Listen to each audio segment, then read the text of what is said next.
So, as I said, welcome to the event. I'll just restart briefly so those who want to watch this later can hear the intro. So this Transforming Futures Lab event aims to bring to light how social and environmental contexts provide rich learning experiences centered around shared spaces. Now, this idea of shared spaces is not just an idea of a physical space, but kind of the social surroundings and also mental space that's shared among individuals and in different situations. So I wanted to highlight that beforehand because both Nina and I, who share an interest in this idea of learning in shared spaces and how these shared spaces provide meaningful learning experiences, will each be highlighting our research and how it contributes to this notion. So we hope that during the presentation, you will be, feel inclined to post some questions during the presentation, so feel free to do that. And at the end of the presentation, we'll have a conversation about what this means for practice or what this means for future research. So we hope you feel welcome in joining us. Here's the plan. We're going to talk about some content. So talk about what it means to have shared spaces, thinking about it in a contextual and a social space. Both Dr. Nina Howe and I will present our research focusing on the value of shared spaces, our key findings, as well as the implications for those studies. And we'll also provide some broad recommendations for the practical. So Nina and I both really like to talk about what we find out in our research, but also what does this mean for practice and how can we translate this to practice or mobilize this to practice. And then we have two wonderful guests who will give us their practical perspectives, both a Master of Education students here at Brock University who are practitioners in education. And then we open it up for an interactive discussion. To begin, and as you know, childhood is a developmental period marked by these steep increases in children's social, cognitive, emotional skills and competence, among many others. Children learn what to expect from the world around them and how to be in the world.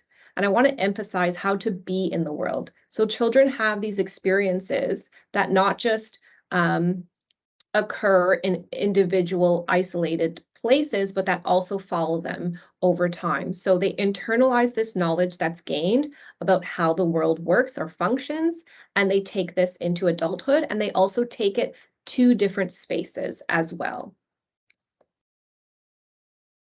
Harping on this idea of informal contexts for learning. So this is a foundation to this research, looking at the contextual and the social procedural elements of learning.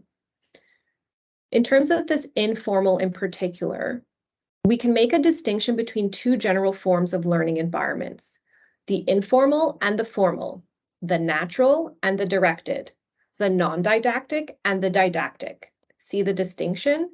So these informal learning environments, in particular, involve these more meaningful activities. It builds on the learner's initiatives. It's engaging to learners. It harnesses their interest, or it's based on the child's own choice. And it views children as teachers and learners.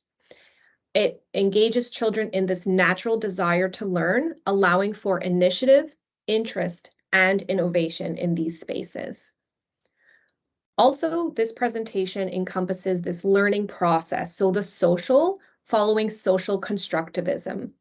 Now, this learning process focuses on children growing up as part of multiple systems. So children have their distinct familial, cultural, and social systems in which they develop their identity and their life ways. Our presentation focuses on how these two work together and emphasize this complex nature of different experiences, such as engaging in learning and communication, language and communication, focusing our research on social cognitive development and power relations and dynamics.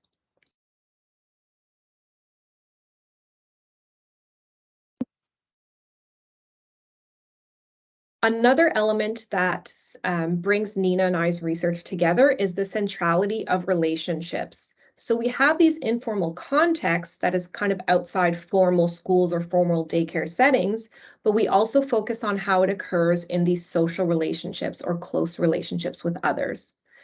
Now, relationship theorists posit that the quality of the interactions in these close relationships shape the way children process information about themselves and their social world. So relationships are really at the core of what we study and how we understand children.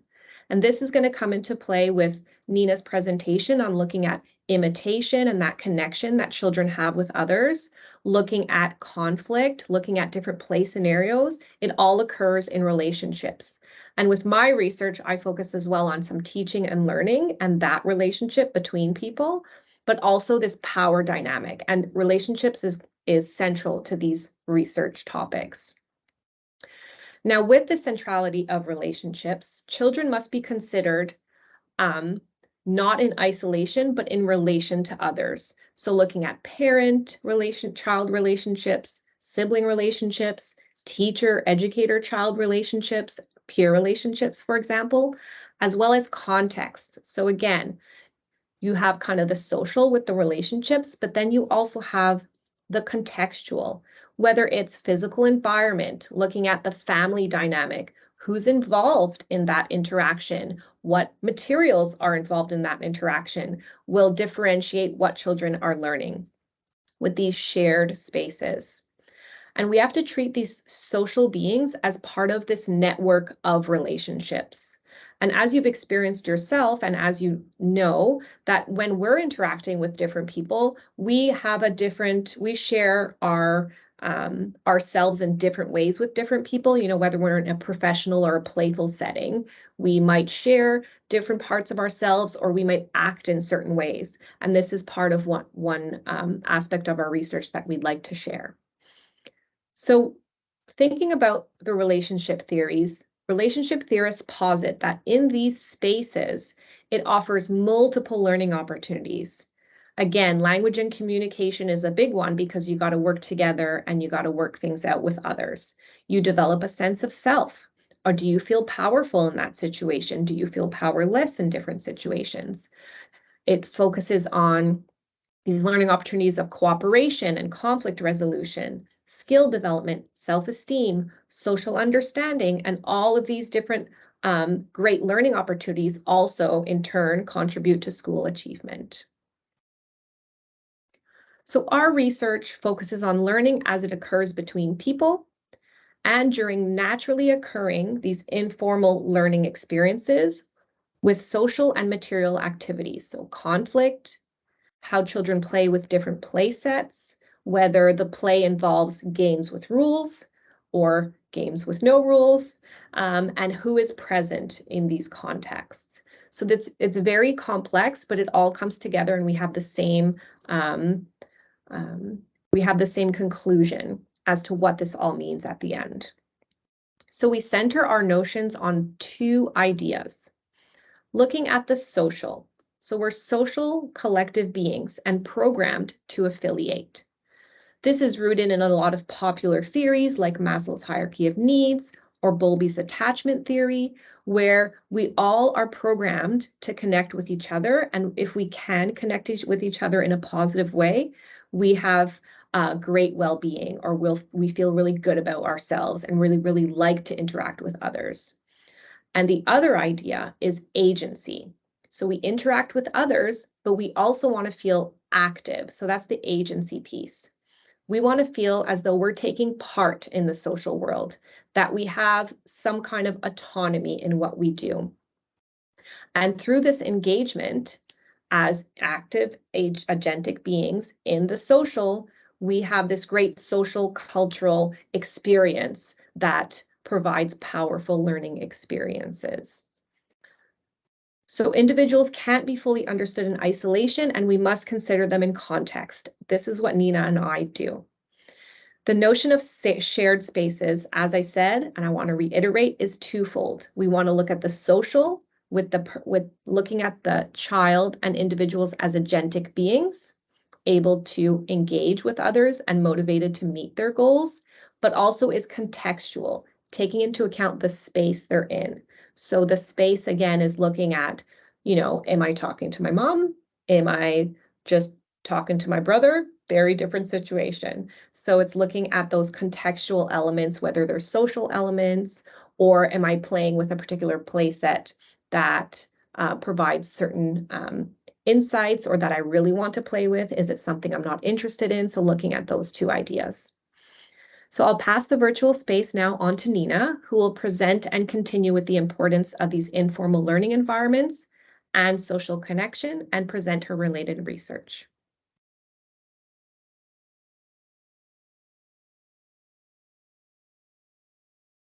Nina?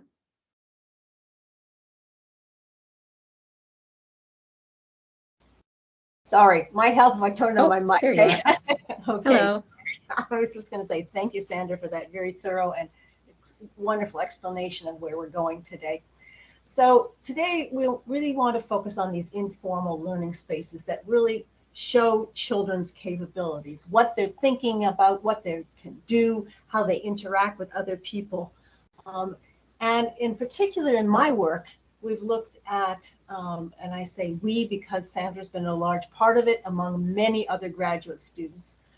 We've looked at children's interactions in play, conflict, imitation, teaching, and some other humor is something else I will talk about a little bit in a few minutes. So, and we look at it mostly in terms of sibling relationships, but some of my work has been with friends, as children's relationships with friends. So these relationships, which are really, really critical and important in children's lives, I'd like to think of them as a natural laboratory for learning how to get along with other people, to test theories about human interaction, and in particular, my work is focused on siblings. Siblings are a unique kind of relationship. It's an involuntary relationship. You have no choice about who your sibling is. But in many ways, it can also be seen as a safe space, because in a healthy sibling relationship, and let me preface it by saying every relationship has some conflict in it. That's normal. But in a relatively positive, healthy relationship, children have an opportunity to practice all kinds of skills, promote their social cognitive development, their understanding of their social worlds. And because it's safe, I say, because in contrast to peer or friendship relationships, friendships, I should say, friendships are a voluntary relationship. If you're not very nice to your friend, well, maybe your friend isn't going to want to be your friend after a while. Whereas your sibling, you have a lot more leeway with your sibling because of that involuntary nature of the relationship. So I'd like now to turn to some of the work that I've done. Let me start with play. And I should preface this by saying I've been studying play and children's play and relationships for more than 40 years. That probably gives away my age, but anyway. And I think it's really important context for learning and development. I mean, parents will sometimes say, dismiss, oh, it's just play. They're just playing. Well, they're learning all kinds of things in play. And it's a way of, it's through play that children really come to an understanding of their social worlds, how to get along with other people. And play is what children do naturally. Nobody has to teach children how to play. They just know how to do it. And they figure out that they're drawn to it. They like to play because their playmates are usually similar in age and development. They share interests. And that's really important. And in play, something else that's really important is the development of shared meanings. And what do I mean by that? Well, in order to have a successful play exchange, you have to be on the same page. You have to be in sync with one another. Now, sometimes kids are out of sync and they have conflict, but that's okay as long as they can figure out how to resolve the conflict in a positive and a mutually acceptable way so that they both have come out sort of in a win-win situation. So you can see that in play, the reciprocal aspects are really important. And by that, I mean learning to take turns, in play, building on your own ideas and extending another person's ideas so that the play scenario or the games keep going forward. Although, as I said, sometimes kids take a little break and they have a conflict, but that's okay. They have to sort out. They have to be sure that they share an understanding about what's going to go on in the play, that they have what we call these shared meanings. In children's play, particularly in the early years and even into middle childhood, most children engage in pretense. Now, there are big individual differences. Some children are more interested in pretend play than other children. But pretense is important because it requires sophisticated social cognitive skills as the child steps into the abstract world, because that's what pretense is. Anything can go on in pretense. You can fly to the moon, you can turn into a dinosaur, you can be a mom, whatever interests you, and your partner too. So in pretense, as I say, it relies on a number of really important cognitive skills, social cognitive skills. Perspective taking. Perspective taking means understanding the other person's point of view. And that is really important if you're going to be engaged in a successful interaction. You may not always agree with the other person's point of view, but you need to have some understanding of it. And partly that comes through understanding the other person's and your own thoughts and feelings about the world. And I'll come back to that idea of understanding thoughts and feelings in a few minutes. Communication skills are clearly really important in play too. To construct a scenario, a pretend scenario, depends upon building on and extending ideas between the two children so that they can, get excited about what they're doing and say, so it becomes like a story, creation of a story. That is, shows some degree of connectedness in their interactions and in their verbal communications. And that's really important. And that's a way of developing these shared meanings. Now we know that, I sort of mentioned this before, is that some siblings, we learned that some siblings are more skilled than others at creating pretend play. And there are individual differences in how interested children are in creating these pretend scenarios collaboratively. But overall, most kids can really get into it. And some children are really what I would call great pretenders. They just love to play with the world and manipulate it and come up with all kinds of stories and scenarios. Now, in our work, we've studied children's play with their sibling and with their best friend. And many of the skills that they show, cognitive skills, communication skills that they would exhibit in playing with their sibling, also are really important in playing with their friends. And there's a lot of similarity in their approaches with two different relationship partners. Sandra, if you want to go to the next slide. Okay, now, humor. That's a great social space for learning and development. I have to say, I've been looking at videotapes of children's play for a long, long time. And we would be studying pretend, and we would be studying conflict, and we would study teaching sometimes, and imitation. And we would find ourselves laughing because kids are funny. They really are funny. And it was only in recent years, maybe the last, well, I'd say 4 or 5 years, that I started to work and think about humor. And that, I have to acknowledge my collaborator, Amy Payne, who's at the University of Cardiff in Wales. And she's really taken off with this studying. So and it's really been a joint enterprise of looking at humor in children's play. Now, the thing about humor is really depends on having an audience, right?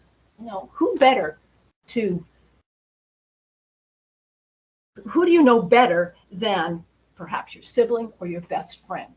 And the fact is that having humor with somebody who's of a similar age and interest, who shares these developmental levels and sees the world in a similar way, is really important for children. Now, as an adult, sometimes we see kids and they're laughing hysterically about something that we think is really kind of silly. Really? Why do they find that funny?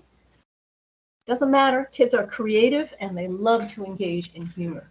And we might, as adults, not always get it, so to speak, but sometimes we do get it, and we see when we watch them doing crazy things that they're pretty funny.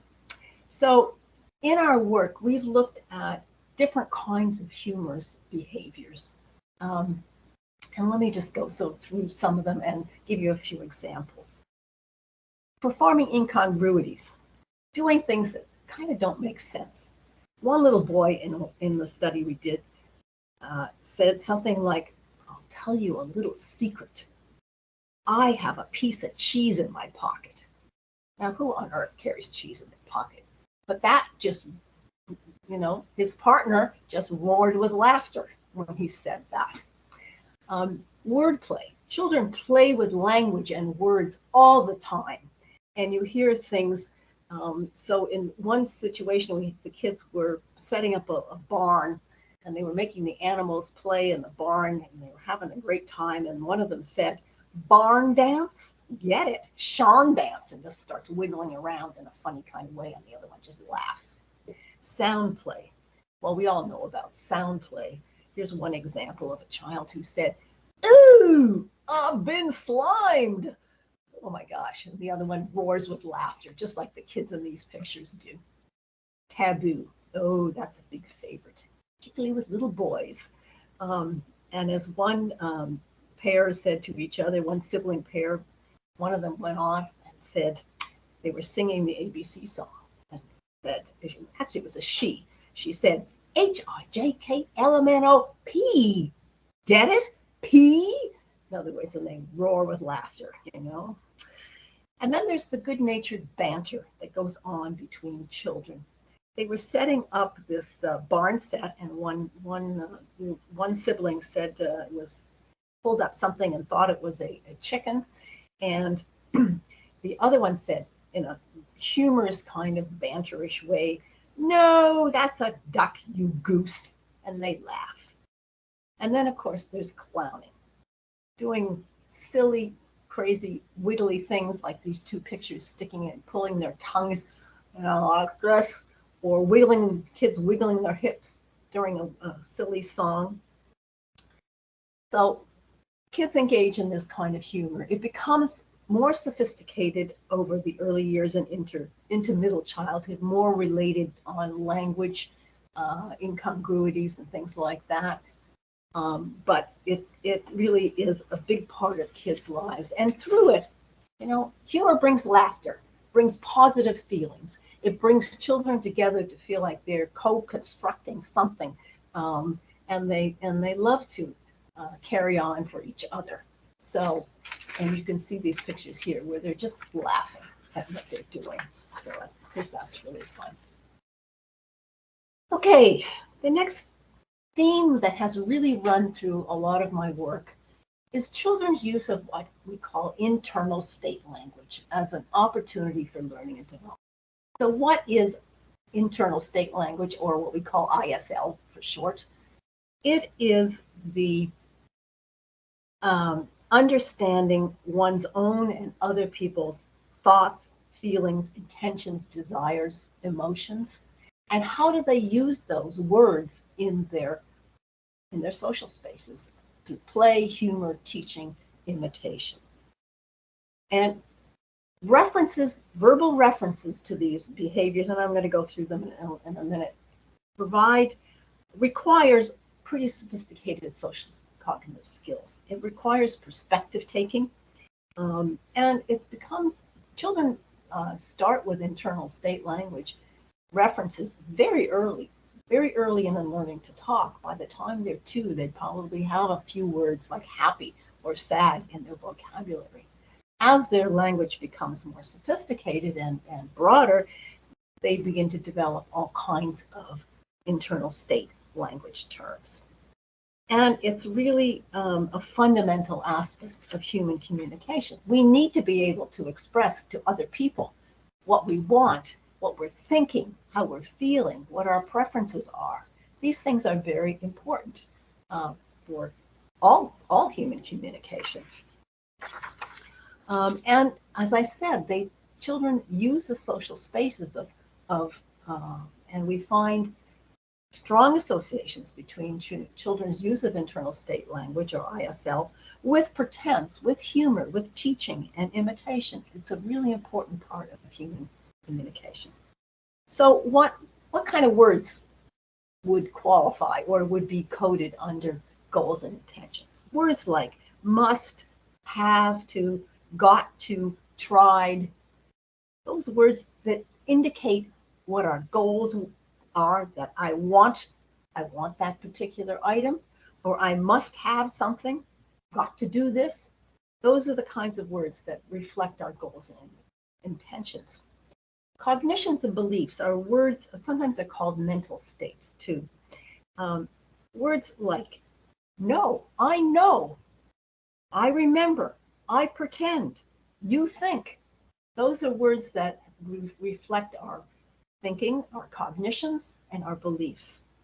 Okay, emotions, those are probably very familiar, starting with early on, happy, sad, but then children's vocabulary gets much more sophisticated and, disgust and things like that as they get older. And preferences. That's demonstrating that they like something or they dislike something.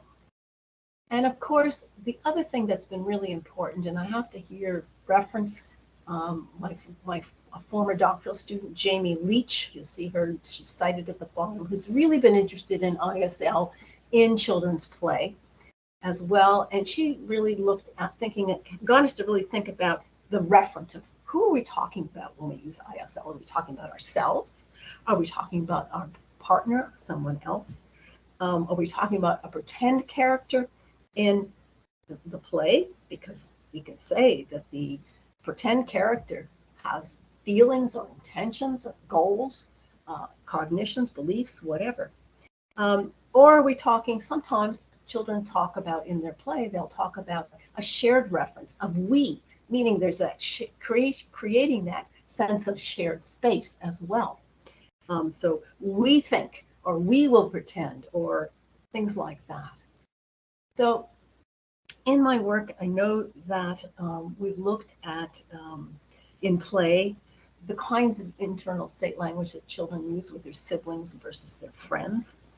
And interestingly enough, children tend to use more cognitions and beliefs with their sibling than their friends. This is when they're like 4 and 5 years old. And the number of we references increases from age 4 to age 7 when you're playing with either your sibling or your friend. And that's important because it shows that children are broadening their perspectives on what the social space is, that it really is important to include others, other children in their sharing of space. So, and teaching as a space for learning and development. Well, teaching is a natural cognitive activity. It is something that occurs naturally. Nobody teaches children how to teach. They just seem to know how to do it. As you know, we know that some people are natural teachers. Some adults are better teachers. We've all been to university. We know that we had some really gifted teachers and some who are not so gifted, but that's okay. But you can learn how to be a better teacher. But the whole business with young children is that parents don't sit down and teach them how to teach. They just seem to know how to do it. One of the important issues about teaching is that teaching relies on what we call an asymmetry of knowledge. In other words, one person has the knowledge and one person does not have the knowledge. Teaching is not based on status or authority. but really on the degree of knowledge that people have. So in this, excuse me, this idea comes from, I want to, Sandra mentioned Rogoff before, and I think that's very important. She built the ideas of guided, talked about what she called guided participation and in teaching and learning. And remember, it's not just teaching, it's a bi-directional thing. It's teaching and learning. And so the idea of guided participation is that the teacher tries to build bridges between what is known and what is not known. What does the learner know, and what do they not know, and what do they need to know in order to learn more? And they do this by teachers do this by structuring the process so that learners, the ultimate goal is for the learner to take responsibility for their own learning. Now, in my own work, I've looked at the sibling teaching that occurs naturalistically at home during home observations, ongoing interactions where children are basically playing together. And we've learned that that I've done a whole series of studies on this, and that children engage in a variety of teaching strategies, things like direct instruction, demonstration, how to do something, explaining how something might work, planning how to do something, clarifying, in other words, making clear what is accurate or inaccurate, and they provide lots of positive and sometimes negative feedback too. Those are teaching strategies that adults use as well. But once again, it's not as if anybody has directly taught them how to use those strategies. And we see that typically in the early years, older siblings teach more than younger siblings, which, they do know more about the world than their younger siblings. So if you're 4, you're likely to teach more than your 2-year-old, and the 2-year-old is likely to teach to your 4-year-old. But as the younger siblings grow and develop themselves, they are increasingly likely to engage in some teaching of their older sibling. We've looked at what is it exactly that kids are teaching one another. And interestingly enough, in the early years, children are very interested in teaching math. We might not think so, but there's a lot of discussion about geometry and numbers and things like that. So there's a lot of mathematical teaching that goes on, and language and literacy as well, in terms of teaching about vocabulary and letters and things like that. As well, children are interested in teaching procedural versus what we call conceptual knowledge. So what does that mean? Procedural knowledge is how to do something, how to construct a tractor, and I'm going to talk about that in a minute. And conceptual knowledge is concepts about what's going on in the world, about different kinds of animals, for example, or the days of the week. And in our work, we found that older siblings like to teach procedural knowledge. But when younger siblings request teaching, they want to know something from their older sibling, it's usually they focus on conceptual knowledge, which I think is pretty interesting. Okay, imitation. Imitation is another shared space for learning and development. And it's a means of creating social spaces and shared meanings because they're trying to share some kind of communication during play and teaching. Imitation has been argued to have 2 functions. One is a social function and one is a cognitive function. So the social function is a way of, imitation in play is a way of building affiliation or saying, I like you, I want to be like you, I want to behave like you or talk like you. It's a way of creating these shared spaces, shared meanings in play and pretense. And we found that in looking at children's play, that there's a lot of imitation, and it really does a way of fostering and keeping things going. Now in play makes sense that a lot of it is verbal imitation. And it's related to children's use of internal state language, and it's also related to their degree of connectedness in play. As I say, it's a way of, the means of showing others that you are like somebody else, that you want to agree with your partner, and your sibling, or your friend, that you're in sync with them. And it's a way of co-constructing meaning in these play scenarios. It's been argued, in fact, that social imitation, verbal imitation, is the social glue of relationships. It's what pulls us together. Now, imitation also has an important function in cognitive function. And we've looked at that in a couple of studies where we've in teaching tasks. And in these situations, and you see a little tractor over there, well, it's not intuitive how you would take a construction toy and put it together. What we did was we had an RA teach one of the siblings how to put all the different pieces, and there are about 20 different pieces in there, how to put them all together so that you can construct this tractor. And then their job was to teach their sibling. Now, usually it was the older one teaching the younger one, but sometimes we have the younger one teaching the older one too. So what we learned, or what we observed with imitation, is that if the learner imitated specific steps in the task, they were more likely to complete the task. So you see in the front of the tractor, between the front two wheels, there's green. Well, those green, they're actually 4 green pieces that look kind of like A's. And so in order to slip them onto the white axle, the teacher would demonstrate how to do it, and very often the learner would just pick up, because there's a front axle and a back axle. The back axle has the yellow A shapes.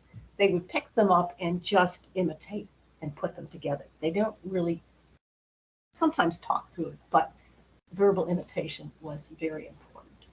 And one thing that we found was the more nonverbal imitation that the learner engaged in, was they were more involved they were in the task. And that certainly is an important social and cognitive skill. So now, I should have said when I was working on the page with teaching, that many of those studies were done with Sandra. Back here on this page, I should have acknowledged, it's right there, the heading. Sandra was an incredible help and collaborator on many of these projects. So I really need to acknowledge her on this work. Thank you, Sandra. Now I'm going to hand it back to you. Thanks, Nina. Wow, you really brought me back to all my work with you, Nina, especially that tractor. So we had, I'm remembering all the codes to the tractor. When we coded the tractor, all the pieces had like R for red, double for wheel. So it's like RW4, RW2, and it was fun. It was tedious, but it was fun, and it was so worth it coding all the tractor pieces. So thank you, Nina, for sharing a summary of all your great work that you've done over the years. And it's really nice to be presenting with you. So what I'll do is I'll continue on. As Nina was saying, we've worked together on teaching and learning, and this is one of our passions, and because looking at the teaching and learning as a process. So rather than looking at, the teacher as the knower, as Nina was saying, and the learner as the one who needs to absorb the information, but it's actually, we can't look at it as this kind of top-down process, but it's really, I shouldn't even say process, this top-down kind of didactic method, where actually the teaching and learning process kind of goes in waves, and the teacher and the learner kind of play off each other. And so we are really interested in kind of not only what are children learning in these informal contexts, but as Nina presented, we're also interested in how the learner actually impacts the teacher's learning. So does the imitation encourage the teacher to continue imitating, or does the child's responsiveness, which as we know does in different ways depending on the teacher, impact how the teacher responds. So it's really this process. And so what I've done later on is I've looked at parent-child teaching. And we worked on this study with Putri Sukmantari, who was very helpful in helping code these. She's one of our graduate students from the Master of Education program here at Brock. And we looked at what exactly are parents teaching children at home. And so we always talk, in school settings of knowledge and skills. And in the household, we found that parents taught equally, so equally across topics, knowledge, skills, and disposition. So that was really interesting. So we weren't sure what parents actually might focus on at home, but they actually teach all three on the same level, which was really interesting to learn. The other thing we learned that we looked at these subtopics. So we had these three broad topics: knowledge, skills, and disposition. And out of all the subtopics, we had 11 subtopics that these parents were teaching.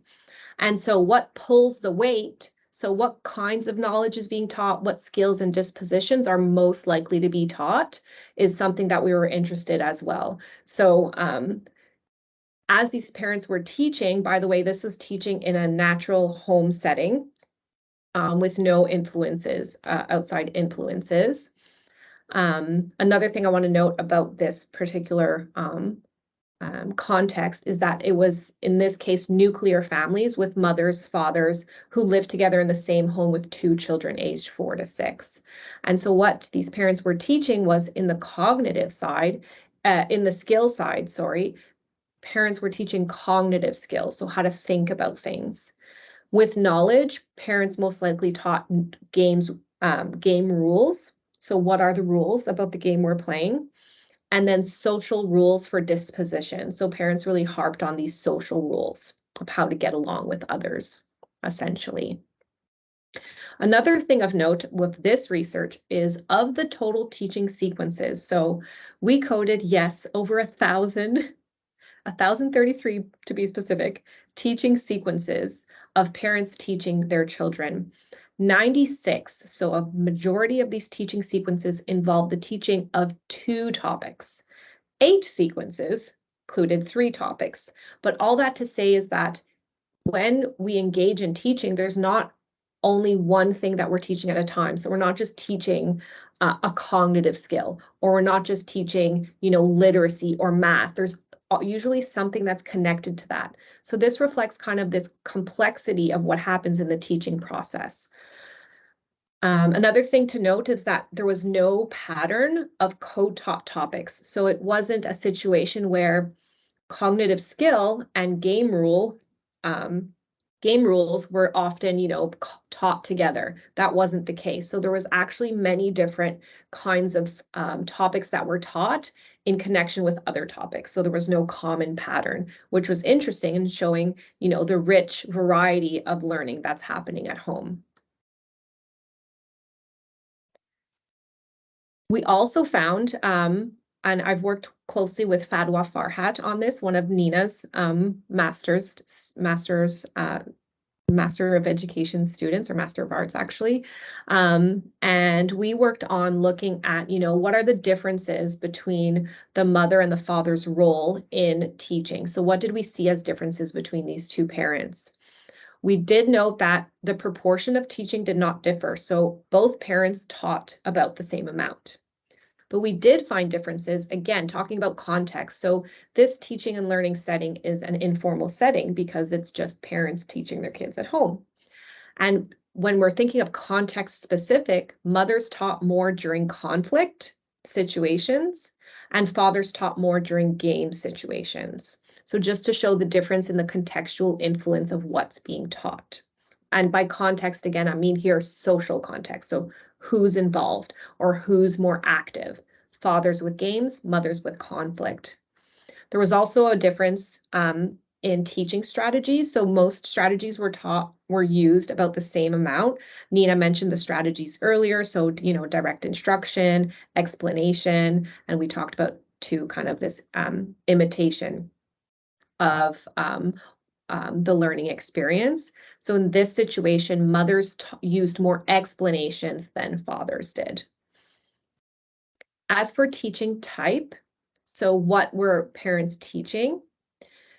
Mothers taught more dispositions, which kind of makes sense because of the conflict. So maybe this is tied to the mother teaching more about, the social rules, dispositions, whereas father taught more knowledge. Again, likely tied and associated to the father's playing games more. And perhaps, the games are requiring more knowledge. What are the rules of the game that we're learning here? So again, showing the difference in the context. Not only, looking at game context versus conflict, but who's kind of engaged in those situations. Is the mom there? Is mom and dad there? Are both parents there? Is one parent there? Changes the whole, changes what is being taught or how it's being taught. So moving on to looking at another area of study that I focus on, which is power in learning and development. So power kind of is twofold in this presentation, and I'll get to that in a minute. So the question is, how are children learning about the social world and becoming agentic beings? So in order to really put this together in this research, as I was saying at the beginning of the presentation, when we're looking at how children are engaging with others around them, we have to take into account their personal power or agency. So once agency is kind of what motivates them to actually act, meet a goal, how assertive are they to meet that goal? And that fosters kind of children becoming assertive, more assertive if they're rewarded for that. Are they becoming considerate, confident young minds, young humans, I should say.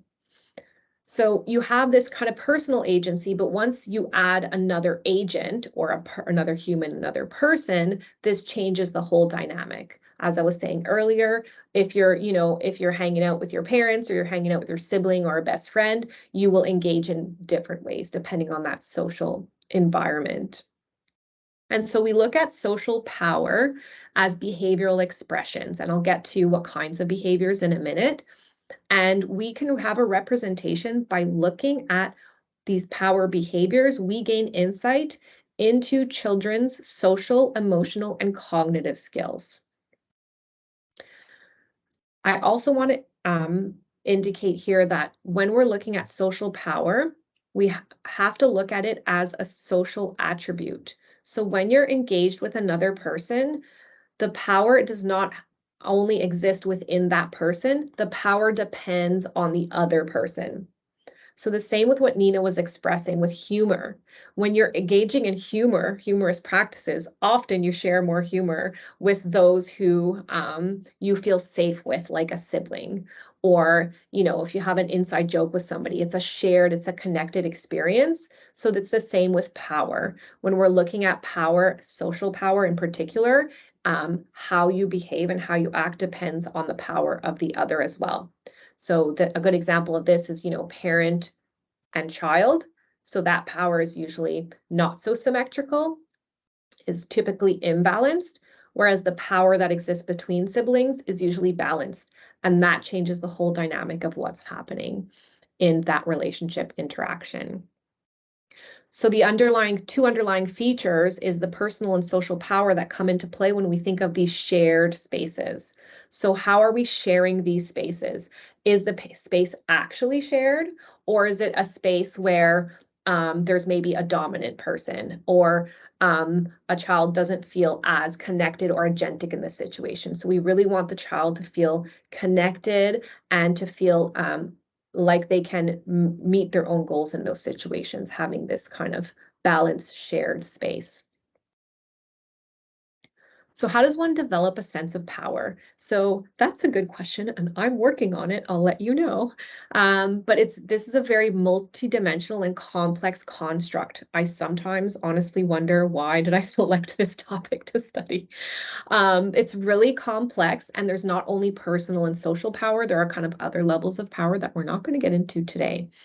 But in the literature, and as soon as someone says power, it feels like a strong thing.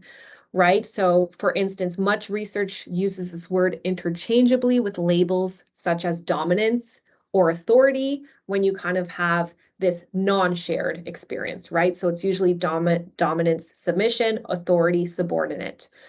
But in my research, I don't want to focus on powerful or powerless, but I want to focus on how do we get this ideal scenario where power is reciprocal? How do we share it and become more reciprocal rather than hierarchical? How do we maintain this kind of healthy, supportive balance between individuals in a learning space? So I'll give you an example of how to engage positively in when we're thinking of power. So how can power be engaged with positively? So if one example is taking turns, sharing resources, being welcoming, having a conversation where you're both involved, there's not a dominant person in the conversation. Whereas negatively, it's when, someone's more controlling or a child refuses to engage in another person's play plans, or one child is being very manipulative. That's kind of a negative form of power. So though power can be dominating and a controlling phenomenon, and it's often studied as such, it can also be something that can be honed to create a positive environment with others. So again, a shared space. So I'm just going to talk briefly about my findings on a few studies that was conducted regarding power, looking at it behaviorally, just to give you a highlight of what these findings mean in that shared space idea and what children learn and how we can learn about how children engage with others and how they can learn by naturally engaging with others. So I looked at different power strategies. So just briefly going from top to bottom in order of complexity. Coercive is kind of a verbal or nonverbal aggression or threats. Next is simple power, which is kind of very simple directives like no, or I want, or give it, I want, not I want it, that's something else. Give it, no, don't do that is simple. Reward power is engaging in, when you think of adding something to the situation, that's either something good or something bad. So adding, I'll give you a massage if you do what I want, or I'm going to yell and scream if you don't give me what I want. So adding something to the situation. Legitimacy reflects kind of these moral principles or having the right or authority to do something. Information is kind of reasoning justification. We're not going to talk about expert power because that didn't really happen. And then questioning is kind of asking questions in order to change someone's perspective. So each one of these behaviors, the intention is to influence another person, hence power behaviors. So this research studied children aged 4 to 6. So I looked at siblings as well as parents and children and how power existed in those two relationships. It was a lot of fun. Coding is just so fun. Like Nina said, kids are hilarious. And Nina and I always talk about these kids who just bring up these random things and they're really funny. Okay. So in the sibling relationship, 4-year-old looking at a 4-year-old and 6-year-old, interestingly, there was no difference in the variety of types of power children were using. So children were attempting to influence others in a lot of different ways, whether you're older or younger sibling. But one difference we did find that although they were attempting to influence the other with these behaviors, this is in conflict, by the way. This is a conflict situation. So it's kind of the forced power situation to get what they want because they both want the same thing.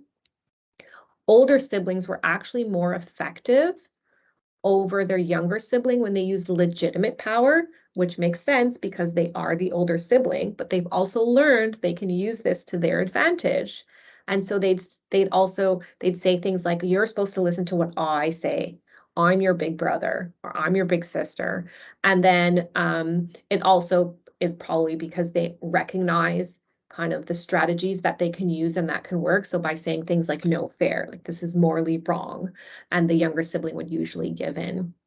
And on the flip side, the younger sibling was actually more effective in using reward power. And this was typically whining and crying. And I could totally see this with my children who are 5 and 3.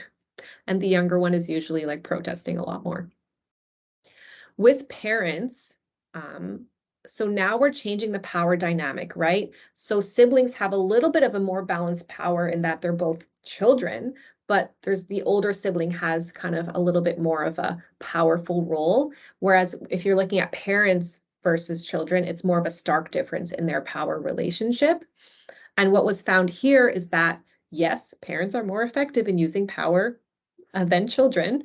But what's interesting is that children won a lot of conflicts by, again, using reward power, that typically whining and crying, so adding that negative behavior to get what they want. Whereas parents were more likely to win conflicts using legitimate power, again, because they're the parent, they're in that role, by making demands, simple power, but also questioning powers. For example, why did you do that? Or did you wreck that tower? What were you told about this? So that helps the child really think about what's happening and really own up to what is happening using these kind of metacognitive triggers, we call it. And so children we see here in the parent-child relationship, they're using different forms of power and are being successful in the conflict with different forms of power, but it's showing that children are using resources that are at their disposal. So children in this sample, they were being very assertive and using their agency in these situations as much as they could. So I want to show quickly, because I'd really like to hear what you have to say. We also looked at over time, how does power change over time? And yes, it does. So younger siblings use more coercion to get what not younger siblings. At time 1, when siblings were 2 and 4 years old, they used more coercive power. 2 years later, we studied the same families when the children were 4 and 6. So at time 1, when the children are 2 and 4, there was more coercion, so threats and aggression. But at time 2, both kids tended to use more information power, so reasoning and justification. So just showing their more sophisticated use of strategies to get what they want. So they're really becoming agentic beings and they're learning how to take charge. We also looked at how does this change? So if we're at time 1 and we have a 4-year-old older sibling and a 2-year-old younger sibling, does the type of power you use change if you're a 4-year-old younger sibling at time 2 engaging with a 6-year-old older sibling? So we looked at if you're 4 years old and you have a younger sibling, or if you're 4 years old and you have an older sibling, does this change what you're learning? And the answer is yes, it does. So at time 1, the 4-year-old, the older sibling, used more coercion.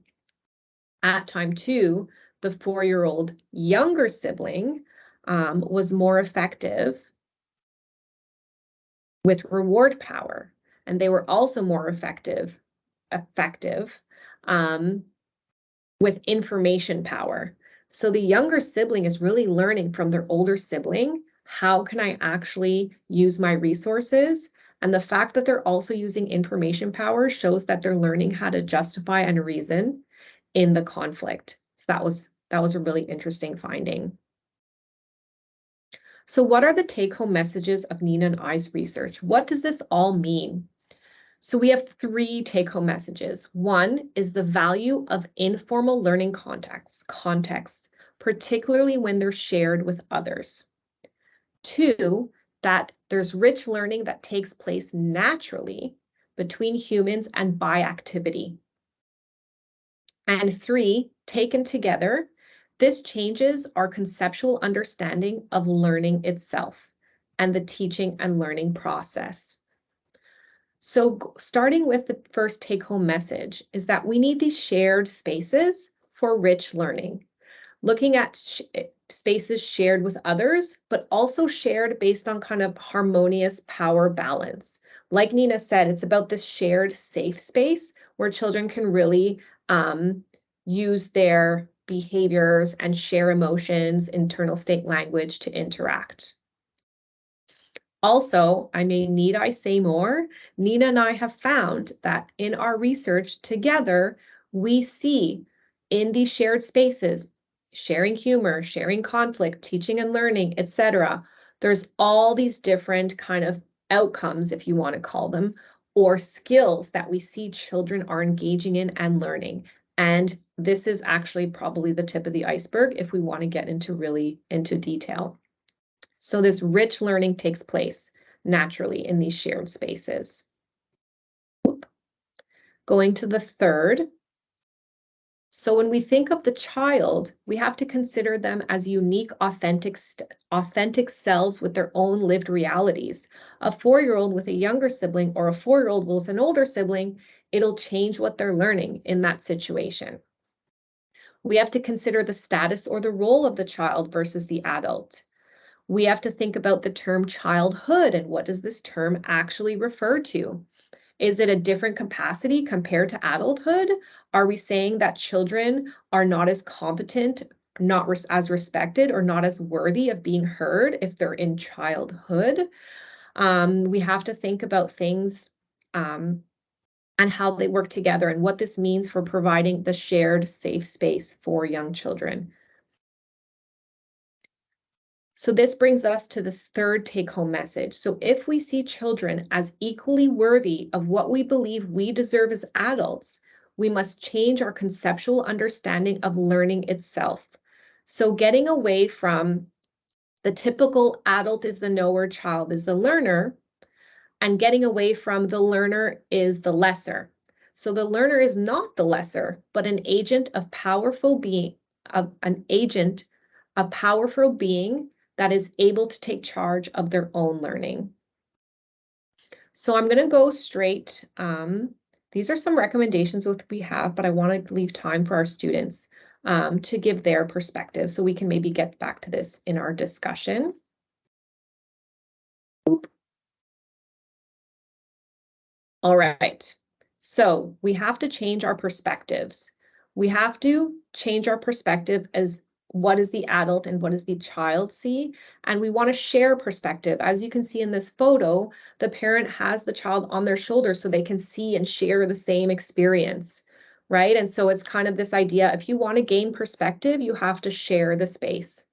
And if we want to see individuals as humans, not as, oh, I'm the teacher, I'm the knower, and you're the learner, you have to learn from me. Whereas learning from each other in the shared space. So we share the world, let's share the space. So let's hear from our practitioners, Hannah and Jasmine.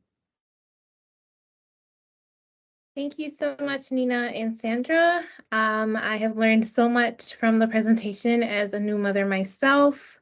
I was writing down a lot of key points as I was listening.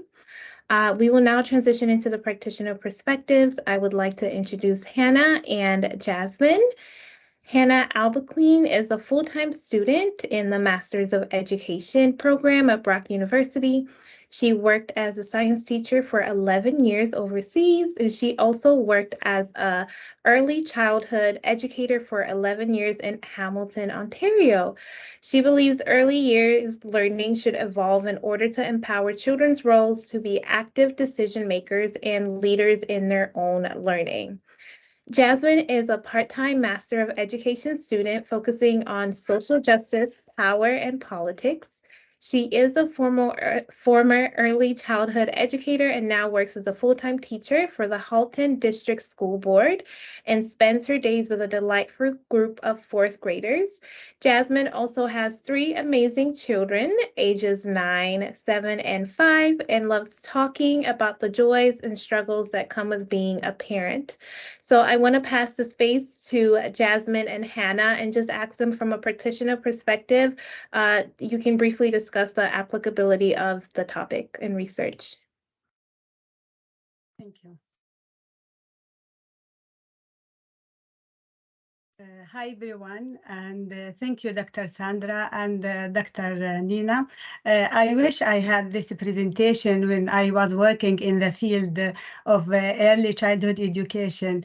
It provides us with interesting and practical knowledge. I would like to share some thoughts from previous work experience on how to create social space with children and not for them as we always do.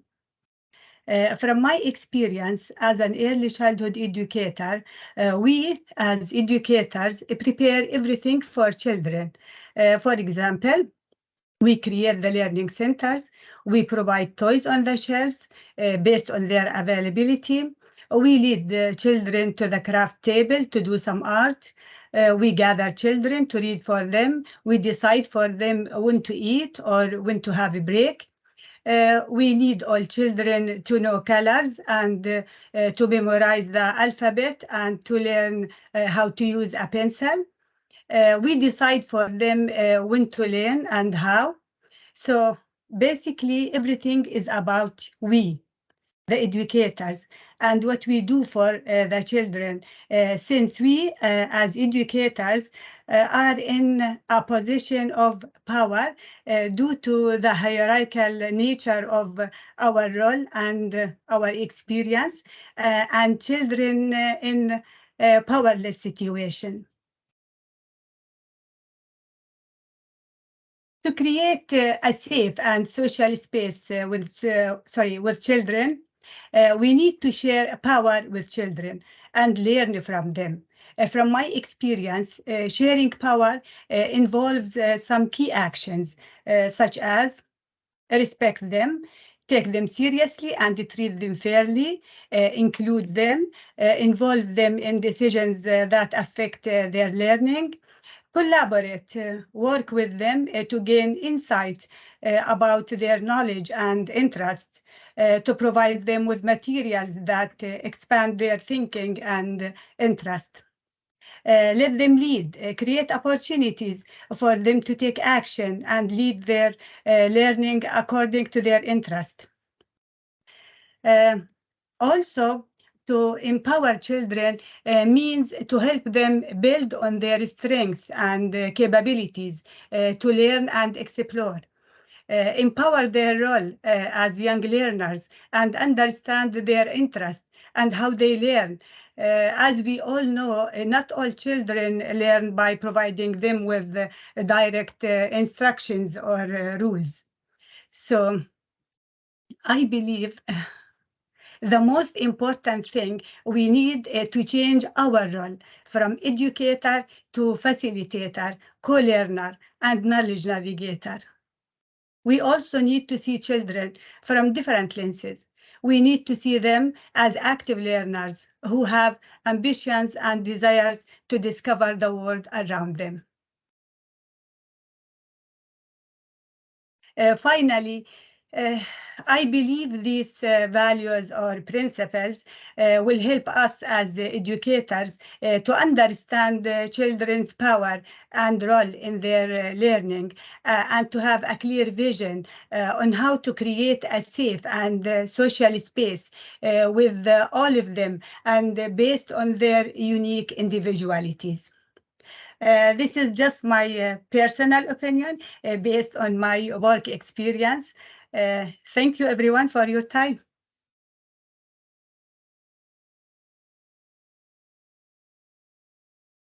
Thank you. Jasmine? I had prepared something to say, but I think I'm going to go off of sort of from the heart, just listening to Dr. Sandra and Dr. Nina. Something I think a lot about in my practice as a teacher in a grade 4 classroom, and also having taught kindergarten for 10 years as an early childhood educator, is creating shared spaces with children where they feel this sense of belonging and that they can contribute to their learning as much as they can. I think typically when we think about schools, there's sort of this power imbalance where the power is held with the teacher. And it's kind of a mind shift when you're working in educational spaces to change that. I remember when the full day kindergarten program, which is now just called kindergarten here in Ontario, was initially rolled out, there was a lot of sort of pushback in terms of embracing this idea that children are competent and capable of existing and being in the classroom. And the biggest one that I remember after hearing both our colleagues speak is about snack time. You know, snacking and eating is something that we all do and take for granted. And traditionally, I guess in kindergarten, snack time was something that was very structured. We all sit down together, we all eat together, similar to early childhood settings. But with the rollout of the program, we shifted to a more open model where if you're hungry, you eat, really promoting that sort of agency of taking care of your own body how you need to, and promoting that idea of self-regulation. In the older grades, there's still children, and that's something that I have to remind myself of. They're not, tiny adults preparing for their next grade. They're 9 years old in my context. And it's my role to make sure that they feel part of this ecosystem that is our classroom. And I think it's really helpful. A lot of what Dr. Nina was saying about family relationships and siblings, I think can be applied to the classroom, especially if we think of the classroom as a family. We don't choose our siblings. We certainly don't choose the people we're paired up with, whether you're an educator or a student. These are sort of like sometimes randomly, sometimes intentionally, but we have very little control about what our classroom spaces look like. And being able to apply those cognitive skills and those communication skills in those settings are really valuable, but also require a lot of practice and facilitation. The only other example I wanted to bring up was how both researchers talked about the sort of what I thought of, was sport and how recess functions, when kids don't have adults sort of controlling and sort of setting up the timeline of what the day looks like. They are given full agency on the schoolyard to be who they want to be and do what they want to do. And through sport and play and that unstructured time, we still see a lot of that banter and that taboo and those really interesting ways that kids can show power and sort of like exercise what they're learning out in the schoolyard.